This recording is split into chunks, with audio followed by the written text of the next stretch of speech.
Muito bem. Daniel era um jovem, vamos dizer, adolescente. Quem sabe com seus 16, 17 anos, quando ele foi levado de Jerusalém com os cativos. Foi como um cativo, foi como um prisioneiro levado pelo rei Nabucodonosor até Babilônia. Daniel, seus 3 amigos, Misael, Ananias e Azarias, chegam em Babilônia.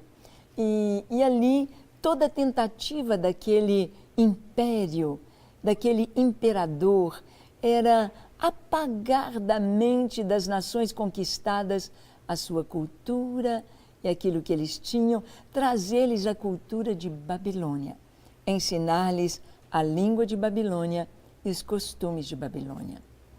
E aqueles 3 meninos chegam ali diante daquela cultura e eles se deparam com tantas coisas tão diferentes. Seus nomes são mudados. Seus nomes que engrandeciam o Deus de Israel. Daniel significa juiz de Deus. Misael, Ananias, Azarias eram nomes que exaltavam e traziam a revelação dos atributos de Deus, do Deus de Israel, para o seu povo. Mas os nomes deles foram mudados para os nomes dos deuses de Babilônia. E Daniel é chamado Beltesazar, o deus Bel. E os seus amigos, seus nomes são mudados para Sadraque, Mesaque e Abdenego, em honra, em homenagem aos deuses de Babilônia. Era mexer, era tocar na própria identidade destes jovens. Bem, se eles fossem inexperientes, se eles não tivessem o conhecimento do Senhor, se eles não fossem adoradores fiéis do Deus de Israel, nem os nomes deles estariam aqui. Eles teriam falhado nas provas pelas quais passaram.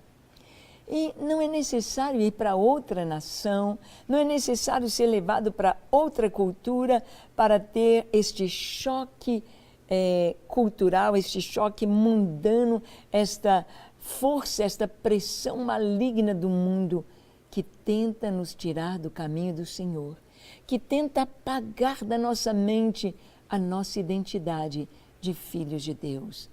Através do que vem hoje no cinema, nas novelas, em muitos programas, em muitos jogos, de muitas maneiras, em muito ensino, em muita ideologia, é esta batalha constante que vem sobre a nossa mente, que vem sobre os nossos jovens, que vem sobre os nossos adolescentes, para tentar tirar o Deus de Israel do coração deles. Vamos ver o que aconteceu com Daniel. Eles estavam ali em Babilônia, eles foram provados, houve testes físicos, testes de inteligência, de sabedoria, e eles passaram em todos os testes.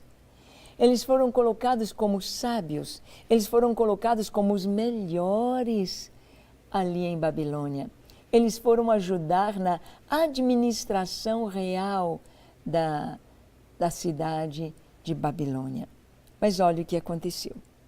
Diz aqui Daniel capítulo 2, do verso 17 ao 24. Então Daniel foi para casa e fez saber o caso a Ananias, Misael e Azarias, seus companheiros, para que pedissem misericórdia ao Deus do céu sobre este mistério, a fim de que Daniel e seus companheiros não perecessem com o resto dos sábios da Babilônia. Que mistério é este?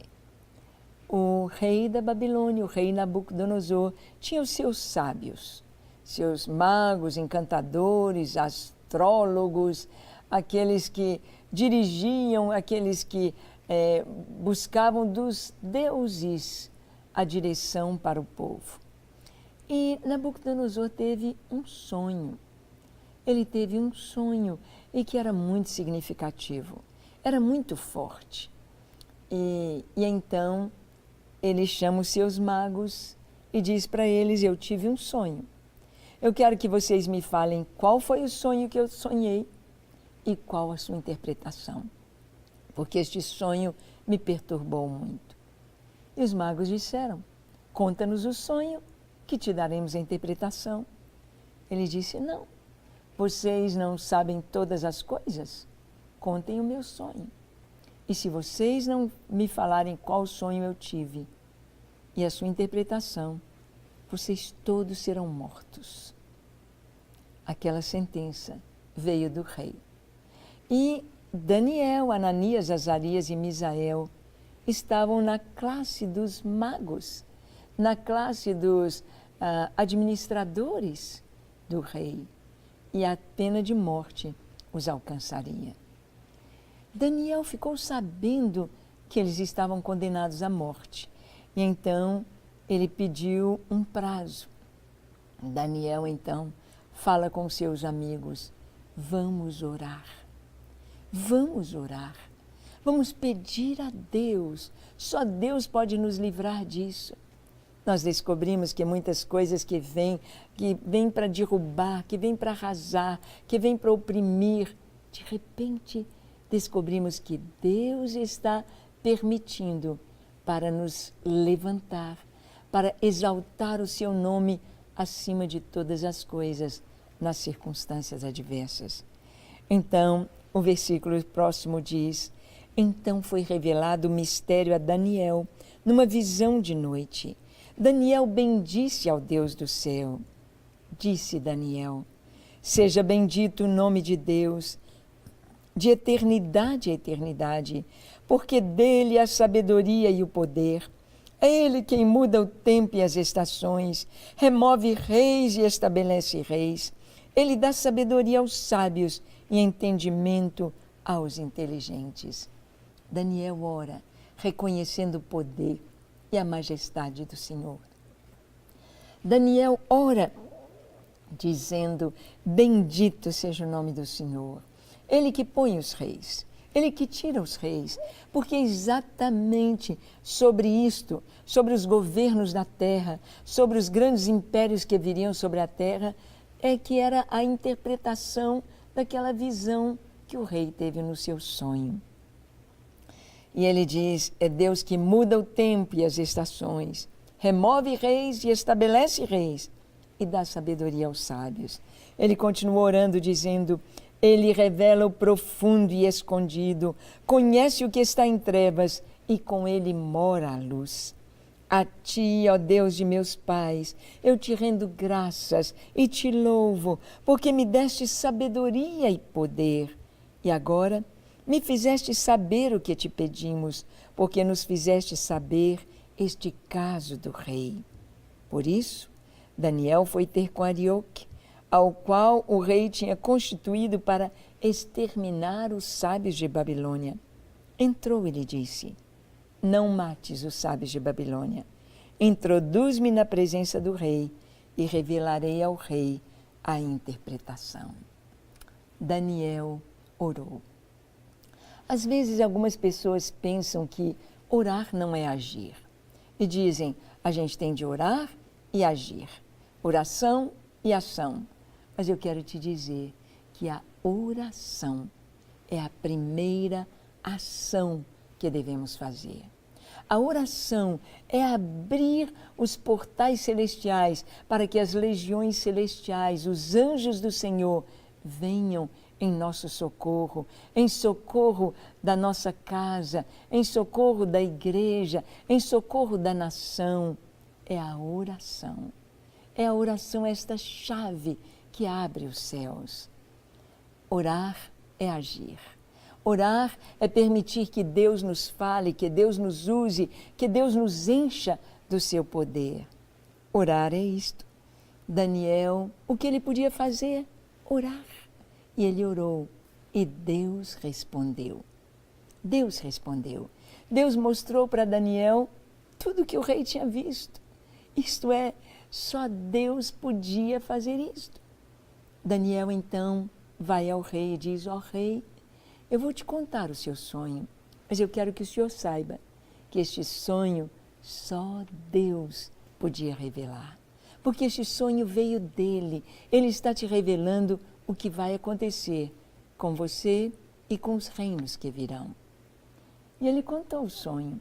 O Senhor viu uma grande, estupenda e terrível estátua. Sua cabeça era de ouro, o peito de prata, os quadris de bronze, as duas pernas de ferro e os tornozelos e os pés de barro misturado com ferro. E o Senhor viu quando uma grande pedra foi cortada da montanha sem o auxílio de mãos, e esta pedra foi arrojada sobre os pés da estátua. E ela então foi destruída, ela se esmiuçou, ela se tornou em pó, e aquela pedra se tornou uma grande montanha que cobriu toda a terra. Ó rei, este foi o seu sonho. E os olhos do rei, ficaram assustados, porque fora exatamente este o seu sonho. E ele deu interpretação. A cabeça de ouro é o Senhor, é o império da Babilônia. Depois virá um outro império menor, é o peito de prata, seria o império medo-persa. Depois um outro império, os quadris de bronze, o império macedônico. Depois as pernas de ferro, o império romano, que se divide em dois, o oriental e o ocidental. E depois do Império Romano, nunca mais se levantou um governo mundial para dominar as nações, mas ferro e barro, nações fortes misturadas com nações fracas, em alianças. É o tempo que nós vivemos desde que passou o Império Romano. E essa pedra é Jesus. É o Rei dos Reis e Senhor dos Senhores que virá. Tirado da montanha, do poder, da eternidade, se arroja sobre esses reinos da terra. E tudo é esmiuçado, e tudo é pó, e ele se torna uma grande montanha, governo, autoridade, eternidade sobre a terra, sobre os homens. Daniel teve a resposta de sua oração. E Daniel foi a resposta de Deus para a nação de Babilônia, para a nação de Israel, para nós que vivemos tantos anos depois de Daniel. A oração dele foi respondida. Você pode orar e ser a resposta de Deus para o Brasil, para as nações, para a igreja, para a sua família, para o que você precisa. Você pode orar. Vamos orar? Feche os seus olhos, curve a sua fronte. Se for possível, se ajoelhe. Ore comigo dizendo: Senhor, eis-me aqui em Tua presença. Eu abro o meu coração e oro diante de Ti. Senhor, tem misericórdia da minha vida. Perdoa os meus pecados. Lava-me completamente de todo pecado, de toda impureza, de toda injustiça. Dá-me um novo coração, dá-me um coração, a mente, limpos, saudáveis e cheios da Tua presença. Eu me entrego a Ti para ser Teu, para viver na Tua presença, hoje e para sempre. Recebe a minha vida. Senhor, oramos também pelo Brasil. Oramos para que o Senhor desperte o Teu povo, desperte a Tua igreja para orar, para Te buscar, para estar pronta em santidade em Tua presença, para cumprir o Teu propósito. Livra o Brasil, ó Deus, de toda opressão maligna, de toda corrupção, de todo o intento das trevas de destruir o nosso país. E traz sobre nós tempos de refrigério, de paz, de avivamento, de bênção, de alegria, de riqueza, a verdadeira riqueza, que é a Tua presença. Em nome de Jesus. Amém, amém e amém. Glória a Deus. Como é bom orar. Como é bom confiar em um Deus fiel, eterno e verdadeiro. Que o Senhor te abençoe ricamente e que você tenha a palavra dele em seu coração e possa agir orando, buscando a sua face. Até o nosso próximo encontro, no próximo programa, quando estaremos aqui na Rede Super, compartilhando com você a palavra de Deus. Até lá. Não quer ficar um segundo por fora da nossa programação? Agora você pode nos acompanhar através das plataformas digitais. Não perca tempo. Acesse, curta e siga-nos. Fique por dentro de tudo o que acontece por aqui. Rede Super, inspirando você.